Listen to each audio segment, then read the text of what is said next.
While most historical murder mysteries were solved not long after the crime was committed, sometimes it's left up to modern science and historians to determine how and why a person died.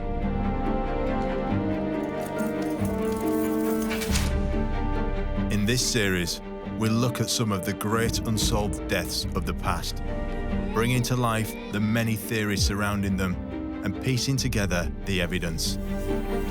Hundreds of years may have passed since these events took place, but with the help of forensics, criminologists, and specialist experts, we'll attempt to solve these medieval murder mysteries. According to the official line, he died in a drunken brawl. A perfectly acceptable story is that they were smothered. And so died King Edward II. Murder. And legend has it that Prince Arthur died of the shock of castration. It's a possibility, but on the other hand, it's a most unreliable way of killing somebody.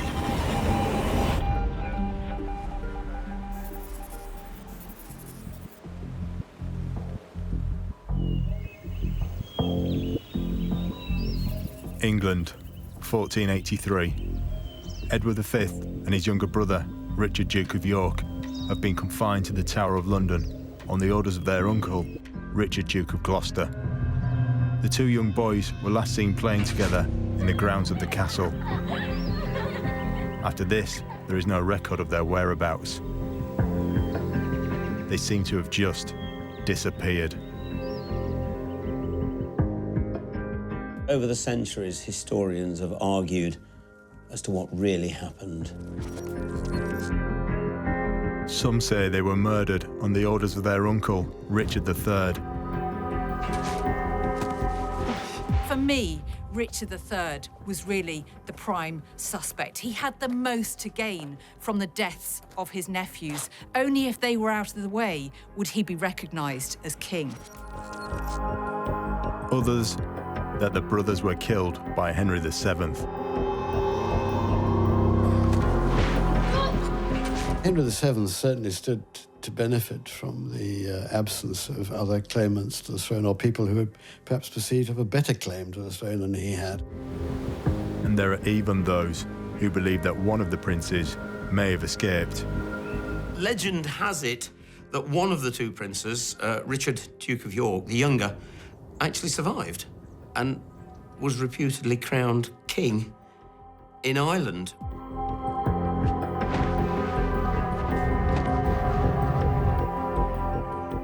It's one of the greatest mysteries of the past. Just what did happen to the princes in the tower?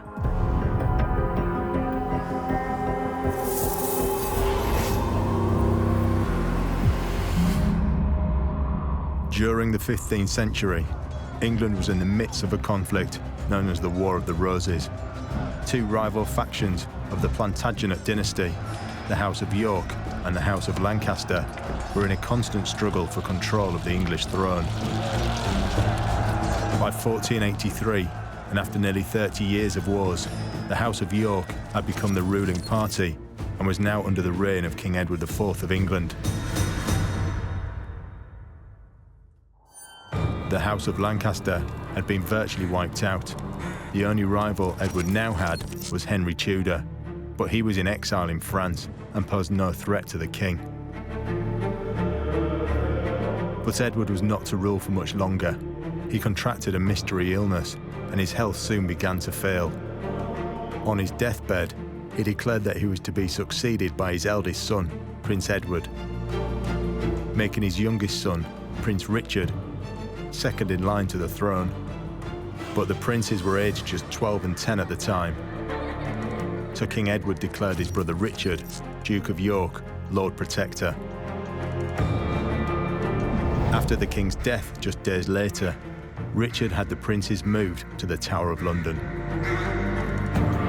They were brought to the Tower, and there is no suspicion at that time that there was anything wrong with this. The Tower at that time was not only a fortress and a prison, it was also the centre of royal government in London, and it was the place where the kings of England traditionally spent the last few nights before their coronation. Richard III did, in fact, swear an oath to protect his nephews. As Lord Protector, Richard swore an oath to the king and to God, promising to look after and care for the princes until Edward was crowned king. King Edward IV had trusted Richard, who was known to be his favourite brother. They had fought and bled together on the battlefield. One of Edward's first actions as king was to hold a ceremony to have Richard knighted. As far as the king was concerned, there was no indication that Richard wouldn't uphold his holy oath. I think Richard III decided fairly early on what he was going to do. He intercepted the two princes at Stony Stratford when they were moving rather slowly towards London, towards the coronation, and he took physical charge of them, brought them at first to the Tower and said that they were going to be crowned, but later on, stage by stage, you could call it a slow-moving coup d'etat, he took over the functions of the king himself and then proclaimed that the two princes were bastard slips of his brother and that he was the true legitimate heir and that he was the one who was going to be crowned in their place. A clergyman is said to have found evidence which claimed that Edward IV's marriage to Elizabeth Woodville, the mother of the princes, was void, and that the two boys were therefore illegitimate, making Richard the rightful heir to the English crown. Less than 1 month later, Richard assumed the throne. The princes, now removed from the line of succession, had to await their fate at the Tower. They would have been honoured as royalty. They would have been treated with every mark of respect due to royalty. Later on, they became prisoners. It probably would have been lonely, and the longer they were there, the more it became obvious that the older boy was not going to be crowned king, that Richard was going to seize the throne, and that their fate would probably be a grim one. They had the knowledge of what had happened to kings in the previous 30 years of the Wars of the Roses. Kings and princes, dukes and earls had either been murdered or had died on the battlefields of the Wars of the Roses. They knew that to be a king of England, especially a child king, was not a recipe for a long and happy life. It was reported that Prince Edward found it increasingly difficult to cope during his time at the Tower. He was in a severe depression. He was no longer washing, he was dirty, and appeared to be completely indifferent to his fate, as though he knew what fate awaited him. Then there was a wall of silence over their fate. No one knows exactly what happened to them. As king, Richard's reign would only last for 2 years. In 1485, the Lancastrian Henry Tudor had returned to England, having raised an army to overthrow him. Richard's Yorkist army engaged Henry and his supporters at what was to become known as the Battle of Bosworth Field. The fighting lasted for little more than 3 hours, and there were heavy casualties on both sides. Eventually, Richard III was slain on the battlefield. Victorious, Henry Tudor took his place on the throne and was crowned King Henry VII of England. Strangely, even after Henry seized power, he never made any public announcements about what happened to the princes. Could it be he didn't know, or did he, as some people believe, have something to do with it? But during the reign of Charles II, nearly 200 years later, tradesmen carrying out construction work at the Tower in 1674 made a shocking discovery. The skeletal remains of 2 children were found under a stone staircase. It was assumed that they were the bones of Edward and his brother Richard. The reality is that there's no hard scientific evidence that these skeletons were in fact the princes in the Tower. But there was some analysis carried out in the 1930s which suggested an injury to the skulls commensurate with suffocation or with pressure being applied to their skulls. Now, at the time of the discovery of the skeletons, it was noted that pieces of velvet adhered to the bones. That suggested that they were of some wealth, they were of some status, and in fact, really, it was only members of the royal family who usually wore velvet. So that was perhaps the most compelling evidence of all.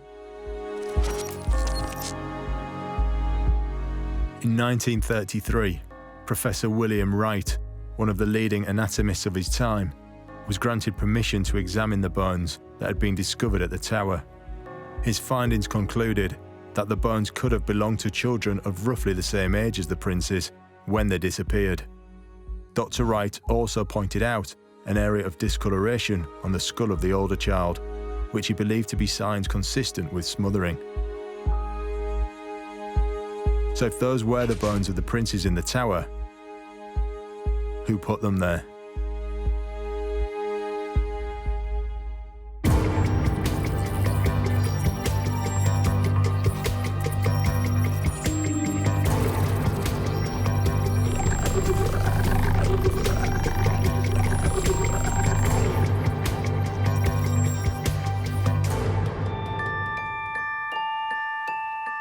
Author and historian Richard Felix recounts a theory that some people now believe to be true.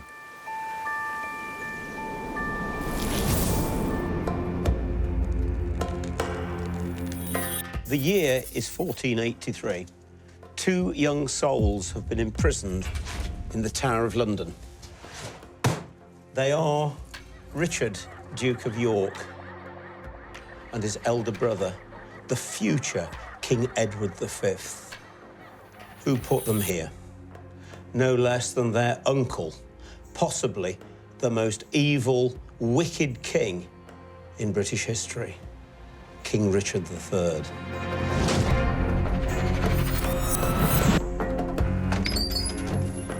Both princes were heirs to the throne and posed a real threat not only to their uncle, King Richard III, but also to Henry Tudor, the future King Henry VII.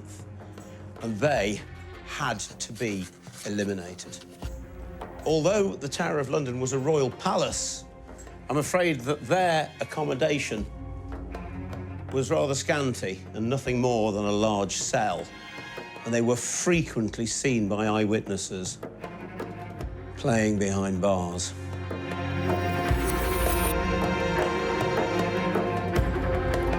So, what really happened to the princes in the tower? The official story, for want of a better word, is that they just disappeared.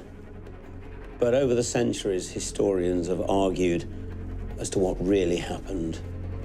They say that two assassins went into their chambers while they were asleep and smothered them with pillows. It's possible. I think that it was far more vicious and far more tactile than that.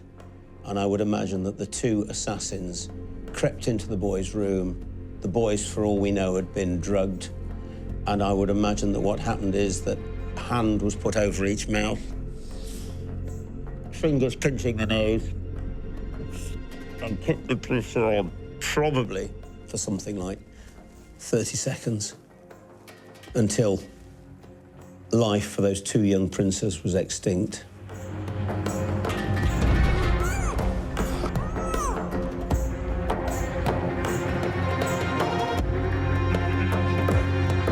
In 1933, the two skeletons that had been found under the staircase near the White Tower were examined. And the amazing thing was that one of the skulls, there were actual marks on the bone that most certainly could not have been done by a pillow. There's every possibility that they could have been done by a large hand held over the nose and the mouth. But of course, we'll never really know what happened because those two skeletons have been reinterred in Westminster Abbey and will stay there forever.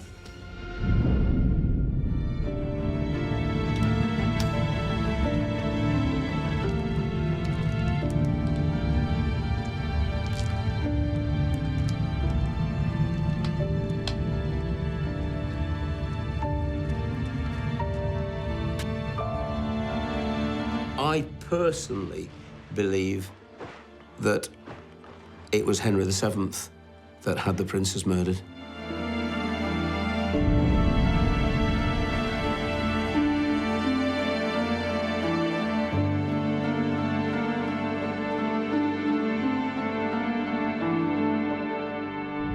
Henry Tudor had a very, very weak and illegitimate claim to the throne of England. He knew that the princes, of course, had a much stronger claim. And so, if he defeated Richard and killed him in battle, if the princes were still alive, then they would have had a much stronger claim. And the fascinating story is that Richard III had the boys declared illegitimate and the other children of Edward IV. But as soon as King Henry VII took the throne, he had all of Edward IV's children legitimised. Now, the two boys were dead, but one of Edward's daughters, Elizabeth of York, was still alive, and Henry married her, thus securing his children as being legitimate heirs to the throne. And that's why he did it. But of course, the boys were dead, and so they were out of the way. What you have to remember is that history is always written by the victor, and Henry VII won the Battle of Bosworth. Richard III died.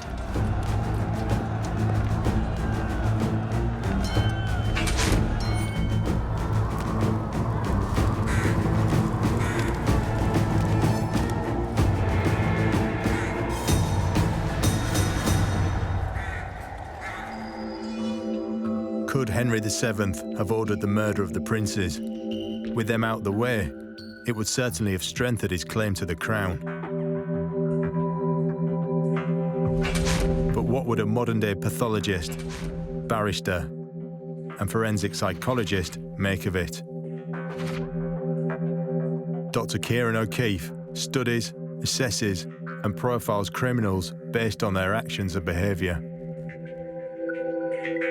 There's a certain type of person that would indulge in long-term planning to remove any obstacles, i.e. people in their way in terms of, getting the power or ascendancy that they want.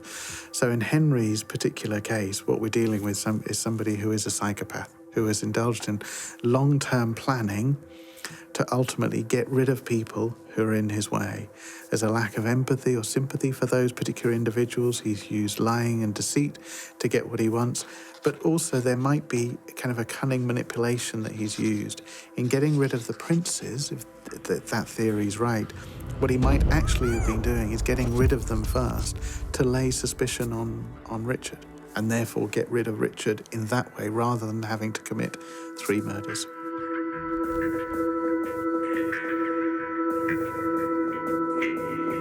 Andrew Rose is a former barrister with years of experience in the courts of law and royal tribunals.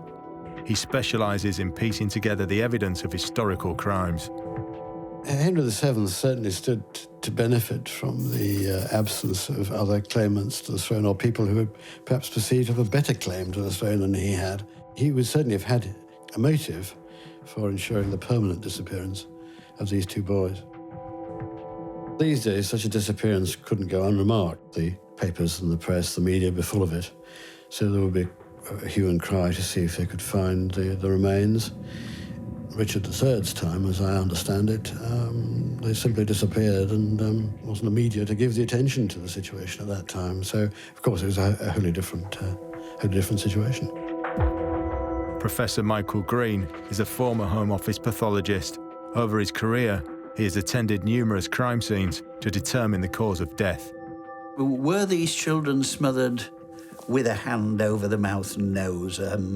It is a method of smothering which is used, suffocation which is used, but even if there are no external marks, usually where an attempt has been made at smothering by obstructing the mouth and nose, the lips are bruised a little bit, but the important thing is that when you roll the lip upwards, all of us have got this little flap of tissue which keeps your lips nice and neat in the midline. It's called the frenulum. The rolling that takes place of the lip against the teeth nearly always tears the frenulum and produces some bruising around it. So we've got a hand over here, we've got the nose being pinched, but because the lips aren't staying still, they're moving backwards and forwards, you'll almost certainly get a tear of the frenulum of the upper lip, and you will quite frequently get some damage to the inside of the lower lip caused by the tops of the little incisor teeth of the child at the front. So we have our problem here. There's been no independent examination of these two bodies. It has to be all speculation.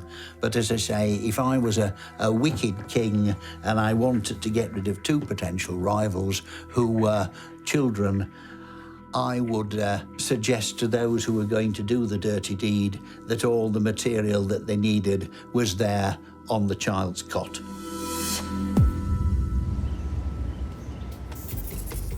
If Henry did have the two boys killed, he did so well in advance of his own attempt to seize the throne by force. Was this meticulous and calculated planning? Or were they murdered by someone much closer to them, such as their uncle, King Richard III?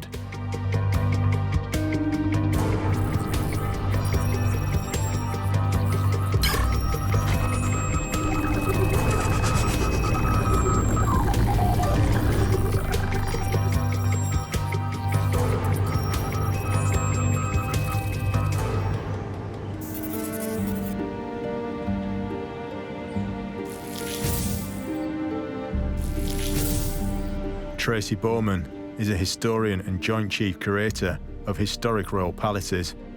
She believes that Richard III was behind the disappearance of the princes. The mystery of what happened to the princes in the Tower is one of the most controversial subjects in history. The princes were Edward and Richard. They were the sons of King Edward IV. And when he died, the elder Prince Edward was still a minor. So his uncle Richard became Lord Protector. He took the princes into the Tower and they disappeared soon afterwards.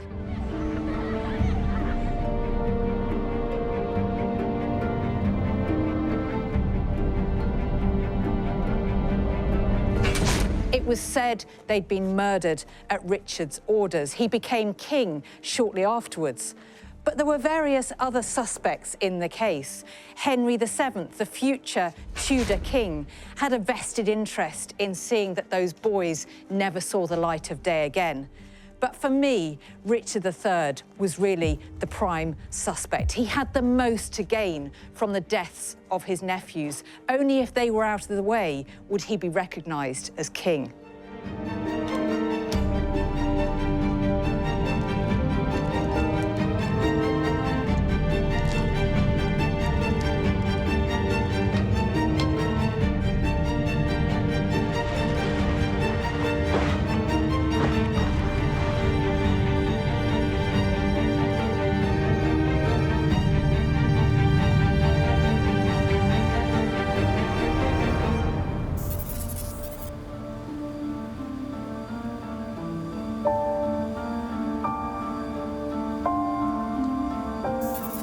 According to the most popular theory, the boys were murdered in their sleep. Sir James Tyrrell was dispatched by Richard to go and smother them with pillows as they slept. And that has gone down as the most popular theory. Sir James Tyrrell was an English knight and trusted servant of Richard III. While under interrogation for treason during the reign of Henry VII, he's reported to have confessed to the murder of the princes. He was eventually apprehended in a French fortress, brought to London, imprisoned in the Tower, and executed by Henry VII. He was a master of Richard's horse, which was in itself quite a prestigious position in Richard's household. I think that Richard went for him not necessarily because he was a violent man, but because he was aware that he owed bearing and unstinting loyalty to him personally. So I think he went for people he could absolutely rely on, because he knew that this was a crime that would shock not only his own supporters, but the wider population at large if the news ever leaked out. I think Tyrrell would have felt guilty. It was an unnatural act to kill innocent children, innocent babes, as the pamphleteers called them at the time. It was, if you like, a triple crime. He killed the legitimate king, he killed a child, and he killed a member of Richard's own family. So that was, if you like, a 3-in-1 crime, which I think Tyrrell or anyone involved in it beyond the level of absolute thuggery would have felt guilty about for the rest of their lives.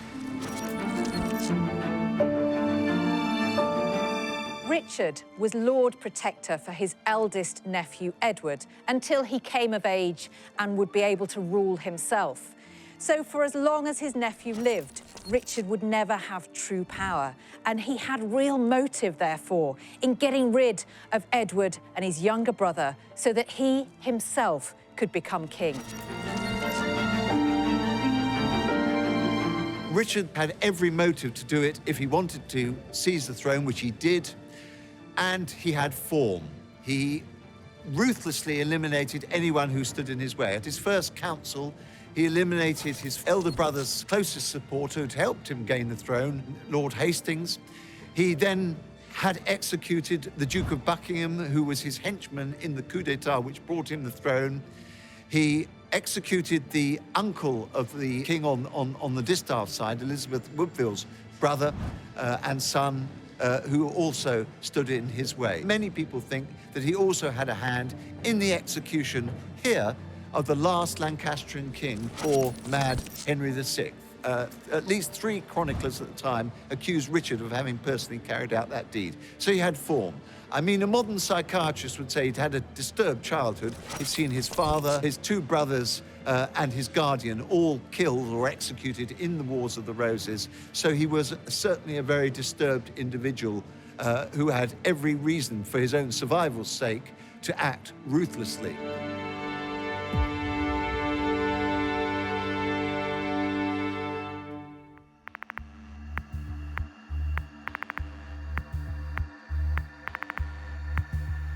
Could the horrors that Richard witnessed in his early life have led him to act in such a cruel way? In psychology, with any behaviour, there's the argument we're indulging in behaviour either because of a genetic predisposition, which would be nature, or because of how we're brought up and what we witness, which is nurture. And the nature versus nurture debate does apply to criminal behaviour and to killing as well, or murderers. You can either be that sort of person because of a genetic predisposition or because of socialisation, because of how you're brought up. Would he really have killed the princes by smothering, as so many people seem to think? The Princes in the Tower, the commonly held belief, I think, and a perfectly acceptable story, is that they were smothered. This is a very effective way of smothering a child. It's a method which I have certainly come across, sometimes deliberate fatal smothering, sometimes partial smothering to produce factitious illness in a child. But if I was offered various theories for the way that the princes were killed, I would say that smothering with a pillow, bedclothes, is the one that seems to make sense, because after all, you go into a room where 2 children are locked up and being imprisoned, you've got bedclothes readily available, you've got a mattress, you've got all the means. Why do anything else when you've got a very quick death within 3 minutes or so and efficient way of doing it with materials easy to hand? It's not going to leave very much in the way of external marks at all. You're not going to get the classic signs of strangulation with a piece of rope or whatever with purple spots all over the face. So, on balance of probabilities, in the absence of any evidence that some other method was definitely used, I'd say that smothering would make sense. But is there enough evidence to implicate Richard in the killing? I think Richard III is the prime suspect in the case. You only have to use the old Latin maxim cui bono, to whom is the benefit, to see that he was likely to have had the most direct benefit from it. Henry VII, or the future Henry VII, of course, was out of the picture at the time, although he would himself have had a bit of an interest in seeing that these 2 possible heirs to the throne were not allowed to live their natural lives. But in terms of the chronology, it would look as if Richard is in the frame, although, of course, many people would argue that he was innocent of it. If his nephews were murdered, it seems plausible that as Lord Protector, Richard would have played a part in it. But what if they weren't murdered? What if one of them escaped?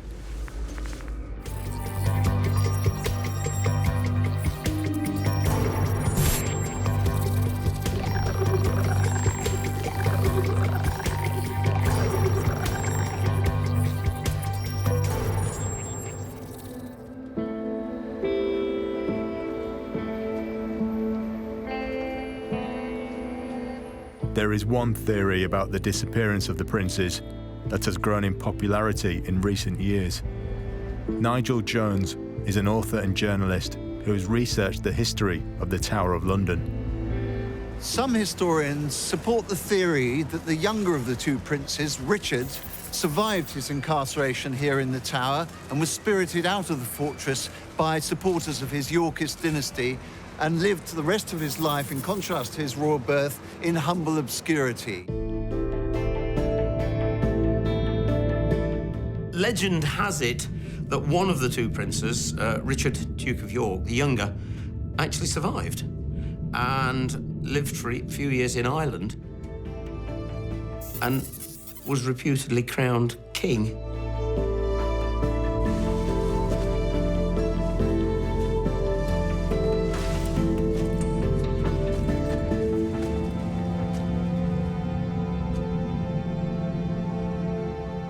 During the reign of Henry VII, Perkin Warbeck and Lambert Simnel were two young men who both claimed to be Prince Richard, the younger of the two princes. Lambert Simnel, who was in fact a young lad from Oxford who had been trained by a Yorkist supporter to appear to be a king and a prince, and he too achieved a lot of support, was crowned king in Ireland and brought a Yorkist army over in 1487 and raised a very serious rebellion which was defeated in a full-blown battle, the Battle of Stokefield, by Henry VII. It was actually the last battle of the Wars of the Roses. Henry VII was quite merciful to Lambert Simnel and gave him a job as a scullion in the royal kitchen, so we have no record of anything untoward happening to him after that. He realised, Henry did, that he'd been a puppet used by the Yorkists against him. It wasn't his fault that he'd been used in that capacity. Perkin Warbeck, no one knows for sure who he was, but he was probably of noble birth from the area of Hainault, which is now Belgium and northeast France. He was put forward and was accepted by the Yorkist court in exile as being a distant claimant of the throne, and he raised a very, very serious rebellion against Henry VII. Indeed, he was accepted by the King of Scotland, married a Scottish aristocrat, and at various times landed at various places in England to stake his claim. He was eventually captured, brought to the Tower, and after more rebellions in his name, Henry VII had him executed.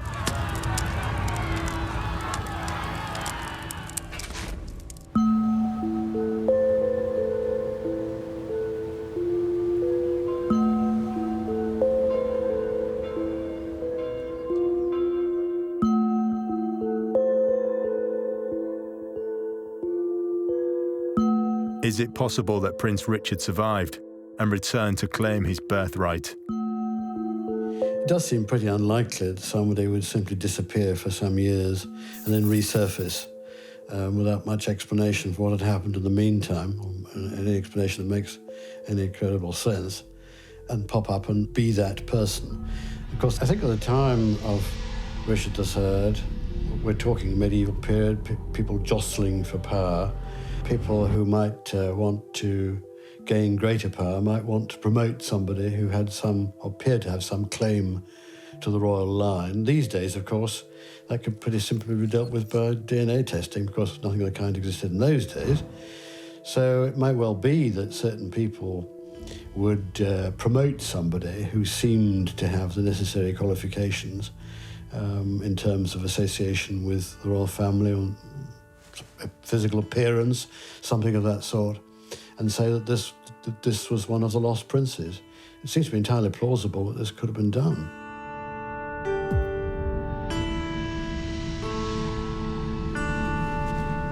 Other than stories and rumours, there is no definitive evidence to suggest that the princes died at the Tower of London. So when all the theories and evidence are taken into account, what are we left with?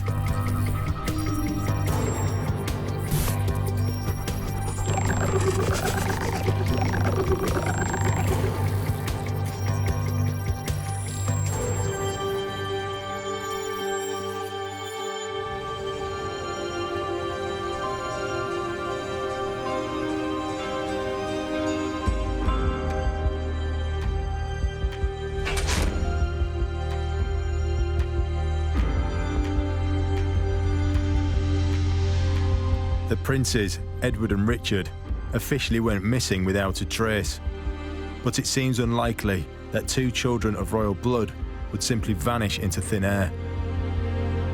So is it possible that to ease his path to the throne of England, Henry VII had the boys killed so that no one could refute his claim? Was their uncle, Richard III, so hell-bent on taking the crown himself he ordered the murder of his own nephews?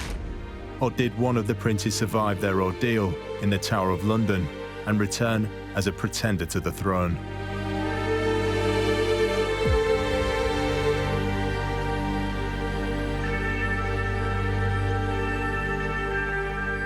Does the discovery of the children's bones at the Tower prove that the princes were murdered there?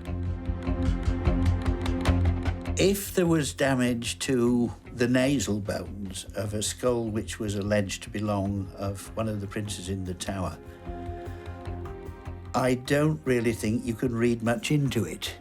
If we look at this skull, you've got bone to about here, and then you've got a nice wobbly cartilage, the nasal septum.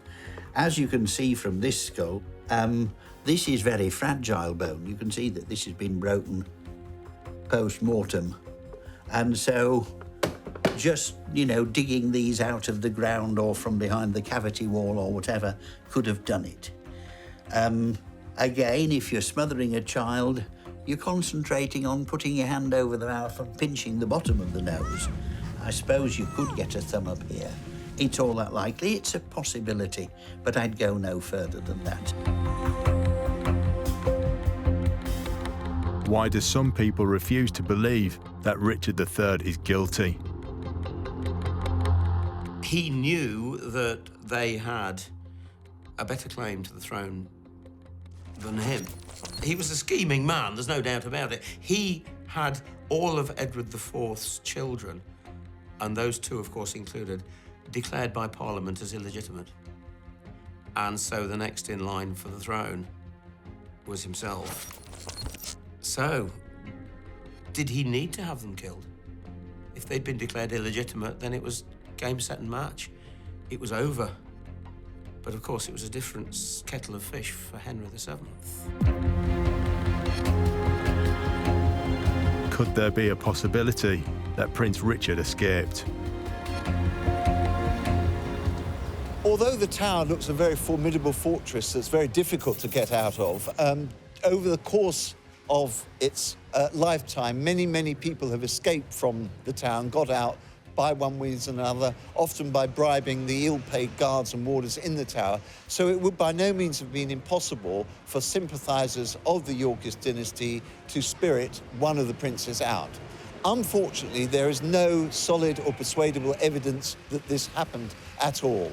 The best account that we have, which is dismissed by Richard's supporters as Tudor propaganda, is the biography of Richard III written by St Thomas More, who, ironically, of course, also ended up in the Tower of London. That gives a pretty accurate account of their fate, that they were smothered there and that their bodies were buried under a heap of stones. And indeed, their two skeletons were discovered more than 100 years later in the reign of Charles II, exactly as Thomas More in his book had predicted that they would be found.